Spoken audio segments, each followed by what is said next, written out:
நான் சில செய்தி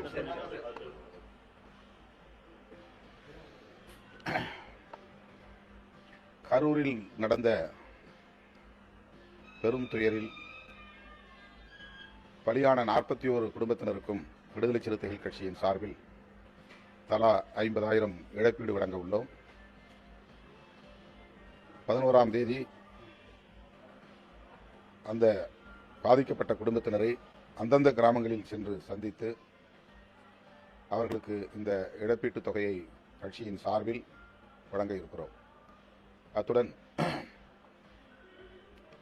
நாளை கட்சியின் தலைமை அலுவலகத்தில் 41 மெழுகுவர்த்திகளை ஏற்றி வைத்து உயிரிழந்த அனைவருக்கும் எமது கட்சியின் சார்பில் வீர வணக்கம் செலுத்த இருக்கிறோம். பாதிக்கப்பட்ட குடும்பத்தினரில் தகுதியுள்ளவர்களுக்கு அரசு வேலைவாய்ப்பு வழங்க வேண்டும் என்று வலியுறுத்துகிறோம். கரூர் பெருந்துயர நிகழ்வில் முதல்வர் மேற்கொண்ட நடவடிக்கை மிகவும் போற்றுதலுக்குரியது. மிகுந்த பெருந்தன்மையோடு முதல்வர் நடந்து கொண்டார் என்பதை நாட்டு மக்கள் நன்கு அறிவார்கள். ஆனால் எதிர்க்கட்சித் தலைவர் மேனாள் முதல்வர் எடப்பாடி பழனிசாமி அவர்கள் மற்றும் பாஜக RSS அமைப்புகளை சார்ந்தவர்கள் இதனை அரசியல் ஆதாயம் கருதி திசை திருப்ப முயற்சிப்பது அதிர்ச்சி அளிக்கிறது. தமிழக அரசியலுக்கு அது உகந்ததல்ல என்று விடுதலை சிறுத்தைகள் கட்சி சுட்டிக்காட்ட விரும்புகிறது. தமிழ்நாடு ஆளுநர் நீதிமன்றத்தால் கண்டிக்கப்பட்ட பிறகும் கூட மீண்டும் மீண்டும் ஒரு அரசியல்வாதியைப் போல் அவர் செயல்பட்டு வருவது கவலை அளிக்கிறது. தமிழ்நாடு போராடும், தமிழ்நாடு வெல்லும் என்று திராவிட முன்னேற்றக் கழகத்தின் தலைவரும் தமிழ்நாடு முதலமைச்சருமான தளபதி ஸ்டாலின் அவர்கள் அறிவித்து அதனை ஒட்டி அவர்கள் பரப்புரை நடவடிக்கைகளில் ஈடுபட்டு வருகிறார்கள். தேர்தலுக்கு அணியமாகி வருகிறார்கள். இந்த நிலையில் அதிமுக காரரை போல அல்லது பாஜக காரரை போல ஆளுநர் அவர்கள் பேசியிருப்பது அவருடைய அதிகார வரம்புகளை மீறிய ஒரு செயல்.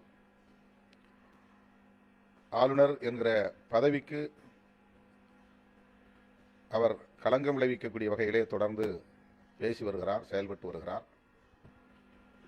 இது கடும் விமர்சனத்திற்குரியதாகும். அவருடைய போக்கு இன்னும் மாறவில்லை என்பது கவலை அளிக்கிறது. திராவிட முன்னேற்றக் கழகத்தின் தலைவர் தமிழ்நாடு முதலமைச்சர் அவர்கள் இதற்குரிய விளக்கத்தை அளித்திருக்கிறார் என்றாலும் கூட அனைத்து தரப்பு ஜனநாயக சக்திகளும் ஆளுநரின் போக்கை சுட்டிக்காட்ட வேண்டியிருக்கிறது, கண்டிக்க வேண்டியிருக்கிறது. அந்த வகையில் விடுதலை சிறுத்தைகள் கட்சி ஆளுநரின் இந்த கருத்தை கடுமையாக கண்டிக்கிறது. விஜய் அவர்கள் மீது தனிப்பட்ட முறையில் எங்களுக்கு எந்த காழ்ப்புணர்வும் இல்லை, வன்மமும் இல்லை. இது ஒரு நேர்ச்சி. தன்னியல்பாக கூட்டத்தின் நெரிசலில் 41 பேர் உயிரிழந்தார்கள். அவ்வளவுதான். யாருக்கும் இதிலே ஒரு கிரிமினல் இன்டென்ஷன் என்பது கிடையாது. விஜய் அவர்களுக்கோ அல்லது மற்றவர்களுக்கோ இப்படி ஒரு சம்பவம் நடக்க வேண்டும், இதிலே பலர் உயிரிழக்க வேண்டும் என்று திட்டமிட்டு செய்திருக்க வாய்ப்பில்லை என்பதை பொதுமக்கள் உணர்ந்திருக்கிறார்கள். ஆனால் விஜய் அவர்களும் அவரை ஆதரிக்கிறவர்களும் இதற்கு தொடர்ந்து உள்நோக்கம் கற்பிப்பதால் நாம் விஜய் குறித்தும் விஜய் கட்சியினர் மேற்கொள்கிற நடவடிக்கைகள் குறித்தும் விமர்சிக்க வேண்டி இருக்கிறது. அவரை கைது செய்து சிறைப்படுத்த வேண்டும் என்பதல்ல நம்முடைய நோக்கம். ஆனால் அவர் இதற்காக வருந்தி இருக்க வேண்டும், பாதிக்கப்பட்டோருக்கு ஆறுதல் சொல்லி இருக்க வேண்டுமே தவிர அரசியல் ஆதாயம் கருதி இதனை அரசியல் உள்நோக்கத்தோடு மடைமாற்றம் செய்ய முயற்சிக்கிறார் என்பதுதான் கவலை அளிக்கிறது. அதனையே நாங்கள் சுட்டிக்காட்டியிருக்கிறோம்.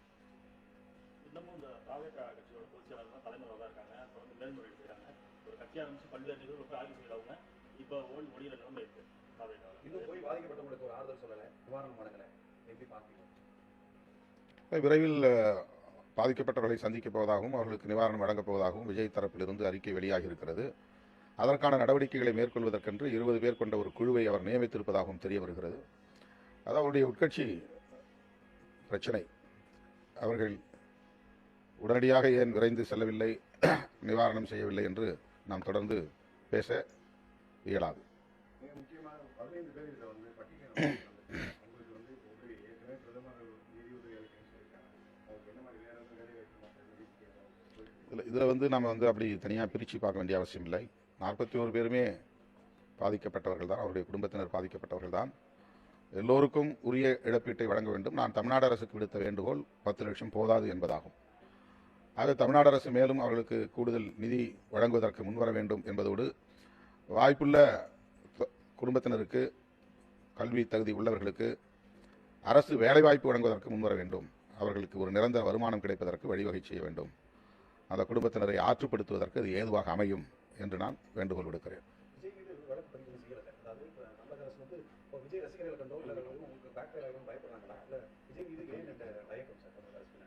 அதற்கு ஏற்கனவே திமுக தரப்பிலிருந்து விளக்கம் சொல்லிவிட்டார்கள். அருணா ஜெகதீசன் அவர்களின் தலைமையிலான ஆணையம் அறிக்கை தரட்டும் என்று சொல்லியிருக்கிறார்கள். இப்போது அதே பிரச்சனை குறித்து உயர்நீதிமன்றமே ஒரு சிறப்பு புலனாய்வு குழுவை அமைத்திருக்கிறது, ஐஜி அஸ்ரா கார்க் அவர்களின் தலைமையில். ஆக இத்தகைய விசாரணைகள் போய்கொண்டிருக்கிற சூழலில் விஜய் அவர்கள் தொடர்பாக அரசு நிதானித்து முடிவெடுக்கும் என்று நான் கருதுகிறேன்.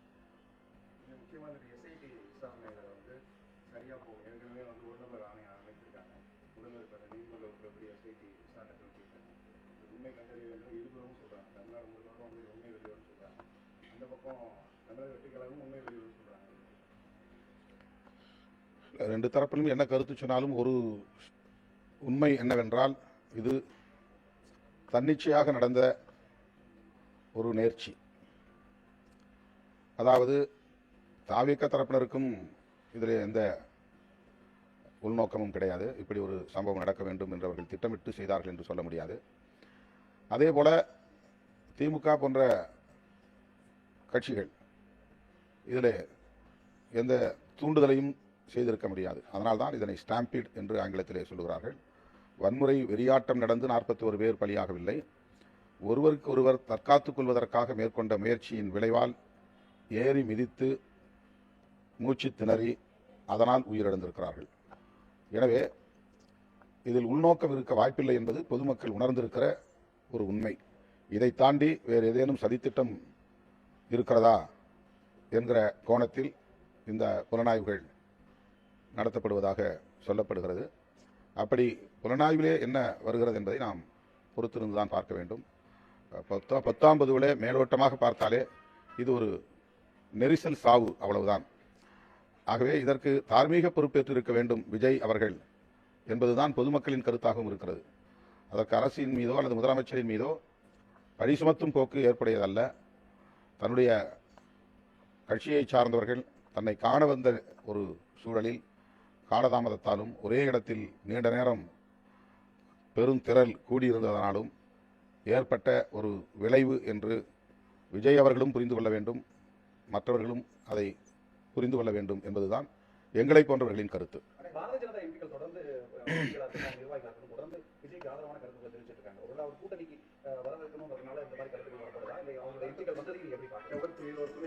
முக்கியமாக வந்து ஏற்கனவே நீங்கள் மற்றவர்கள்லாம் முதலில் வந்து விஜய் வந்து மிகவும் துயரத்தில் இருக்காரு, இப்போதைக்கு எது சொல்ல முடியாதுன்னு சொல்லிட்டு இவங்க வந்ததுக்கு அப்புறம் எல்லாரும் வந்து அவங்களுடைய கருத்துக்கெல்லாம் மாற்றி சொல்லதா வந்து எல்லாரும் வந்து குற்றம் சாட்டுறாங்க.